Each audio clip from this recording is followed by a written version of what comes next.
এস্কিমোদের পুরাণ অনুসারে মানুষ জাতিকে সর্বপ্রথম উত্তর গোলার্ধে এনেছিল পিতলের পাখাওয়ালা দেবতারা।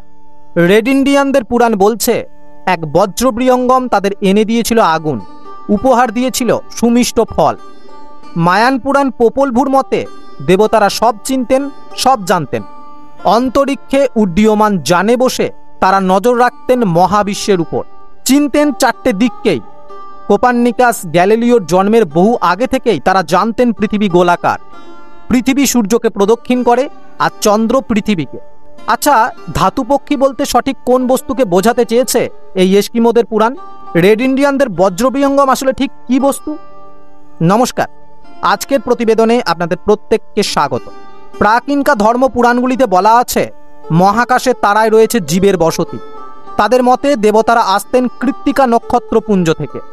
সুমেরীয়, আশেরীয়, মিশরীয়, ব্যাবিলনের মতো প্রাচীন সভ্যতার পুরাণ আর শিলালিপিতে আছে একই কথার পুনরাবৃত্তি। দেবতারা আসতেন আকাশ থেকে, বিলীনও হতেন আকাশে। আকাশপথে তারা যাতায়াত করতেন বিভিন্ন রথে, সঙ্গে থাকতো তাদের নাম না জানা সব ভয়ঙ্কর অস্ত্রশস্ত্র। এ তো গেল বিদেশি পুরাণের কথা। এবার ফিরে আসা যাক আমার আপনার মাতৃভূমি ভারতবর্ষে। রামায়ণ মহাভারতেও বিমান চলত অনেক উঁচু পথে, চালানো হতো পারদ ও প্রধাবিত বায়ু দিয়ে।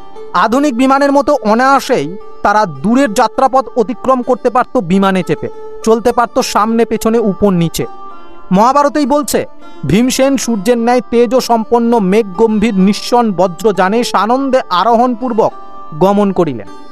মহাভারতের যুদ্ধের আগে স্বর্গীয় অস্ত্রের সন্ধানের সময় ইন্দ্র অর্জুনকে অমরাবতীতে কিছু সময় কাটানোর জন্য আমন্ত্রণ জানিয়েছিলেন। ইন্দ্রের সারথী মাতলি তাকে নিতে এসেছিলেন। অর্জুন সেই রথের ভেতর দেখেছিলেন নানাবিধ অস্ত্রশস্ত্র। অমরাবতী যাওয়ার পথে অর্জুন দেখছিলেন হাজার হাজার বিমান এক জায়গায় দাঁড়িয়েছিল, অর্থাৎ একটা জায়গায় অনেকগুলি বিমানকে দাঁড় করানো হয়েছিল।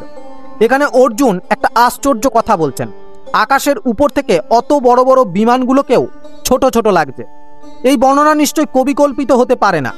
স্বর্গারোহণ পর্বেও যুধিষ্ঠির বিমানে চড়ে আকাশপথে সশরীরে স্বর্গে পৌঁছান।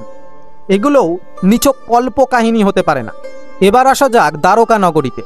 শ্রীকৃষ্ণ শিশুপালকে বধ করার জন্য শাল্যরাজ দ্বারকা নগরী আক্রমণ করেন।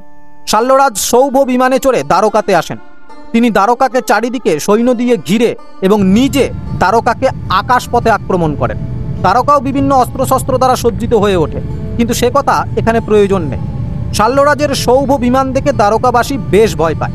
সেই সময় দ্বারকাবাসীকে আশ্বস্ত করে প্রদ্যুম্ন বলে ওঠেন যে বিমান সহ শাল্যরাজকে সে বিনাশ করবে। প্রদ্যুম্ন পরাক্রমের সাথে যুদ্ধ করেও শাল্যরাজকে পরাজিত করতে পারলেন না। শাল্যরাজ সৌভ বিমানে চড়ে সমুদ্রের মাঝখান থেকে যুদ্ধ করছিলেন। এখানে সৌভ বিমানের সাথে শ্রীকৃষ্ণের এক বিস্তারিত যুদ্ধের কথা বলা আছে।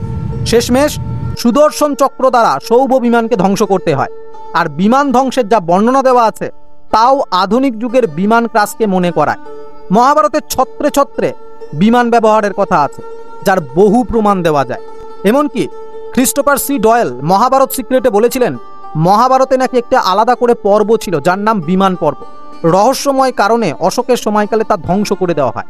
এটা মিথ নাকি ইতিহাস তা সময়ই বিচার করবে।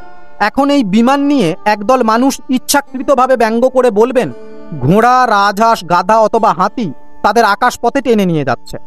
কিন্তু এর উত্তর সমরাঙ্গন সূত্রধারাতে স্পষ্ট করে বলা আছে এই যন্ত্রগুলি কেমন করে তৈরি তা ইচ্ছাকৃতভাবে গোপন রাখা হয়েছে, অজ্ঞানতাবশত নয়।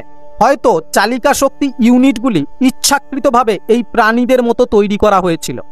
ঋষি ভরদ্বাজ লিখিত বিমান শাস্ত্র আজকে অক্ষত অবস্থায় খুঁজে পাওয়া যায় না।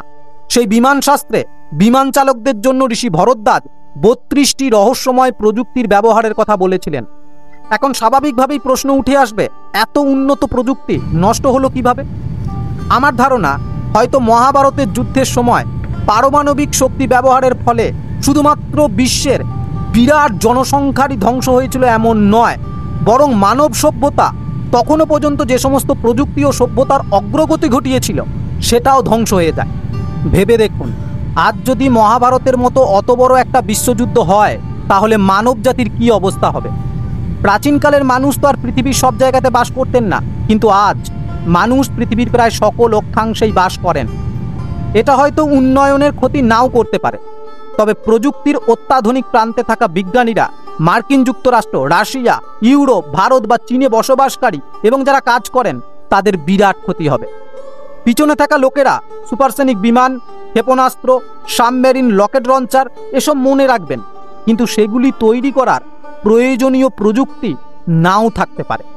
ভবিষ্যৎ প্রজন্মের কারোর কাছে তখন এই প্রযুক্তির অগ্রগতি হয়তো কল্পকাহিনীর মতোই শোনাবে। গল্পগুলো তো এক প্রজন্ম থেকে অন্য প্রজন্মে চলে এসেছে, ঠিক যেমন আমাদের কাছে এসেছে পুষ্পক বিমান বা দৈব অস্ত্রের কথা। সেগুলোকে আজও আমাদের অলৌকিক বা অবাস্তব বলে মনে হয়। আপনাদের কি মনে হয় অবশ্যই কমেন্টে জানাতে ভুলবেন না। আর এই রকমই ভিডিও পেতে লাইক, শেয়ার আর সাবস্ক্রাইব করে আমাদের পাশে থাকুন। ধন্যবাদ।